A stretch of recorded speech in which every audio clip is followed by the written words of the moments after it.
Welcome back to the channel, Crypto Tro. I am Crypto Tro, bringing you the latest and the greatest in cryptocurrencies. And today, man, we're going to give an update on DeFi Kingdoms. That's right. Today is Thursday, and they do AMA every single Thursday. And they did drop a little bit of information that I find valuable to the project. And also, we're going to just see the new update that DeFi Kingdom has done to make the game easier to navigate around the map, man. So we're going to talk about that. But before we get into it, make sure you hit that like button, hit that subscribe button, and also turn on those notifications. We're going to continue to put out content on DeFi Kingdoms, even throughout the bear market. And I'm just going to continue to give frequently updates because this is my favorite crypto play to earn game. So stay tuned. And I also got to let you know, this is not financial advice whatsoever. This is just me saying my personal opinion about the cryptos that I invest in. So I always consult with the financial advisor before going too deep into the crypto space. That's my intro. Let's get straight into it. DeFi Kingdoms, what are we talking about, baby? So right now, I got to start off with the price. We see price is at 26 cents, down 2% on the day. So not too bad. It's kind of, we had a couple of red days the past 3 days, but something bullish to look forward to is getting listed on a centralized exchange. So we don't truly know when it's coming, but they have been giving us updates, and we just got to be patient, man. This is a patient game. You got to kind of just, dollar cost average, never spend anything you can't lose in the crypto space.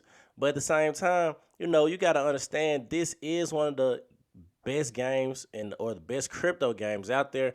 And also they continue to build each and every week and give us updates. So I love it about the team. I always say that the team is very, very good on it. And they always telling us what's going on. So I really don't necessarily look at price. I just continue to dollar cost average what I can lose. Like I never, go too crazy. I might do $10 a week, $10 a day whenever I can.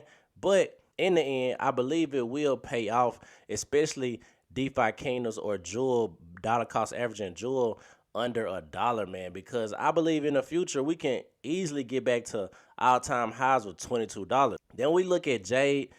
Jade is currently at 6 cents. We already know it's a major sell-off.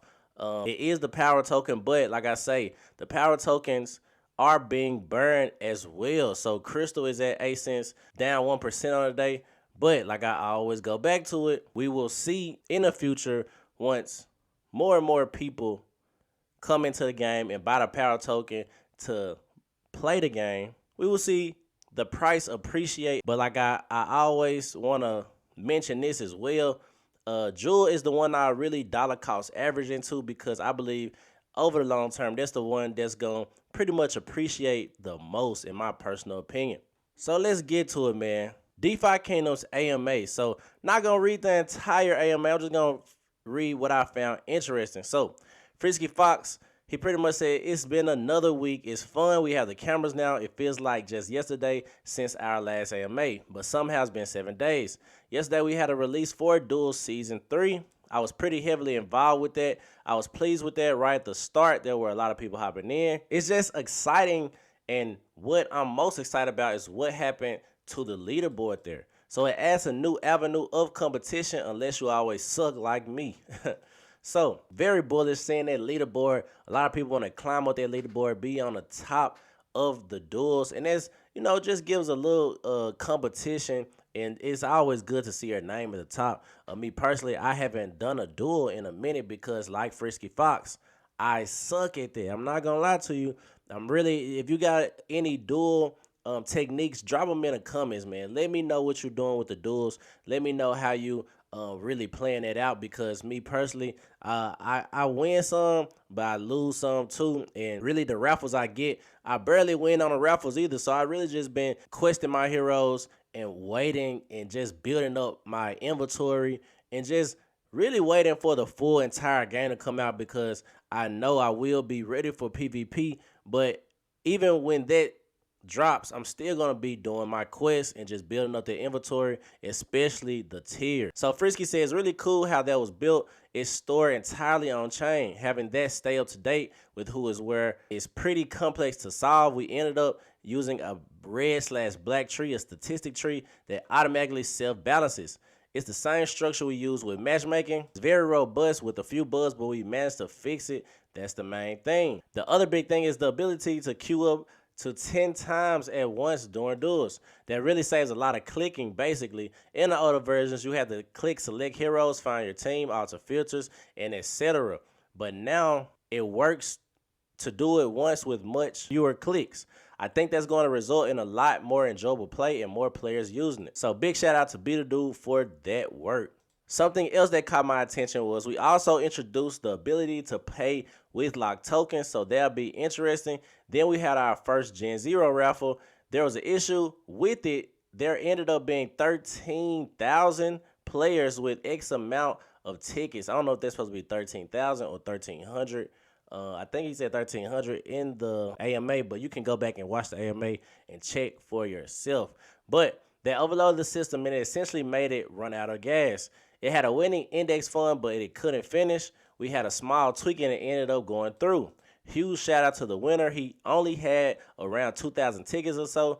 So that just goes to show you that a whale doesn't need to win, or you don't have to have a lot of tickets to win these raffles. And also a big update from the audit with hacking. So we're just waiting on their response and see how that stacks up.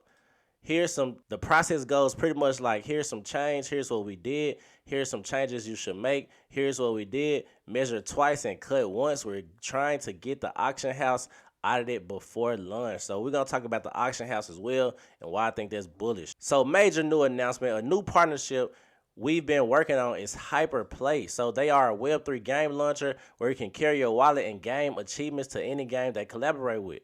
MetaMask is partnered with them as well. Their launch is coming up. They're going into a live beta at ETH Denver. We will be there. They'll be doing demos. People will be playing DeFi Kingdoms through Hyperplay. It'll be a breakdown of barriers and will be the first web-based game on their platform. So very bullish for that new partner. So Hubert basically said no new updates on the pets in level 10 profession quest, but they're working on it. They've been doing very good at class updates every week. However, we've had some things come up and that will impact the delay on Monday's update. We're hoping to get back on track quickly with that. ETH Denver other events priorities have shifted a tiny bit. So more to come. The next one we will share will be the Thief. So speculate away. Now, I'm not going to lie to you. I'm really so lost as far as like with all the heroes and the abilities that they have. But I feel like once PvP drops, once you can actually play it and get a feel for it, then I'm really like a visual learner. So if you know something about PvP, you know you've been trying to I know all of this is pretty much pre-alpha, but man, let me know something. Let me know what I need to do. Let me know how to get the advantage, man, because these games are pretty much who has the advantage, and I don't really want to wait all the way until PvP drops to really learn about the abilities that each hero has. So down to the questions I found, were the most interesting. Any update on the Crystal airdrop? Yes, it's been in the same spot as it was at the start of the week, mostly because I've been sidetracked by duels. We want to add a few more tweaks to the PR that we submitted to Ava Labs and get it bumped up. We want them to give it a thumbs up, then roll that out on our testnet probably next week. If it goes well on testnet and everything goes good, which should take a day or two, then we'll make an announcement to upgrade mainnet. This will give chances to validators and nodes to have time to update. This also avoids interruption in coverage. Mainnet upgrade will happen after and the airdrop right after. So trying to wrap it up this week on Ava Labs front end. So another question I found pretty much interesting was a follow-up to the material LPs. Is there an incentive layer we can add to items to bring in those LPs? So it's the auction house, man. Auction house is going to be big in my personal opinion. So not saying it's auction house, but it's auction house. That's basically the way we want to solve this issue. Let me step back and give some background. So basically, any of your items you can sell on our decks. The issue is if there's not a lot of liquidity, you have to create pools that might have a lot of slippage. You can have an egg or three and someone buys one, but there's a lot of slippage. We want players to say, I have 3 eggs. I want to sell them for, say, 100 crystal each. Well, boom, done. So to make that work, we've made an auction house that is similar to a centralized exchange in the fact that it has an order book. It has buys and sells, and in the middle is the current price. If you do a market buy, it'll buy at the most cheap and vice versa for selling. Then you have the ability to make a limit order and store it in the order book until the price gets there. It's not centralized because it's still running on a contract on a chain. Huge shout out to grab this name later. I forgot the Dexalot. So he pioneered this and was inspired by other books out there, or the books that inspired it was Dexalot. I forgot the guy's name who pretty much brought up the auction house. So when we have that up and running, you can list any liquid thing on there, set the price, and have the ability to sell them as you want. So they're planning on expanding that to other outposts as well. So if you're on the ETH chain, we'll have an NPC that can see the auction house. So if you have ERC20 tokens there, you can buy them on ETH blockchain. The plan right now is to use the power tokens for the underlying currency for that. So you'll have to buy and sell in Jade and Crystal with a fee on top for Quest funds, Dell funds, maybe Burn, not sure. Similar to Hero buying on the Tavern. So very bullish, man. Very, very bullish. Those were the questions that I found interesting. It's a couple of more questions, but you can check out the full AMA on the DeFi Kingdoms YouTube page. Now, a new feature that DeFi Kingdoms just brought out that I believe is very, very bullish. It makes it easier is the quick select, man. So we can see with the quick select, you can easily select, and it actually gives you a description. So we can see the castle, you can explore games, apps, and partnerships, or exchange raffle tickets for prizes, dark summoning, sacrifice 2 heroes to summon a powerful dark hero, and much, much more. So it gives you pretty much all the zones on the map, and it tells you what they do and what you can do in those specific zones. So this very bullish and makes it easier because, you know, especially onboarding new people, if they just see the entire map, they will have to actually click on those zones and then find out where to go. But with the quick select, it actually tells you where to go to craft potions, to explore games, to plant LPCs in the garden. So very, very bullish on that.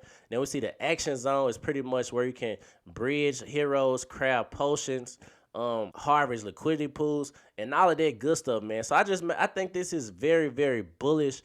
Just because it makes it easier, not only for the players who are already here, but for new players coming in, they can get straight into the game and really kind of figure it out and what zone does what on the map. So very, very bullish things coming for DeFi Kingdoms, man. I got to tell you, this is still super, super early, but the team is still building like crazy each and every week. So that's why I'm still bullish on DeFi Kingdoms. Let me know how you feel about DeFi Kingdoms in the comments. That's my video for today. Crypto Tro, I'm out of here.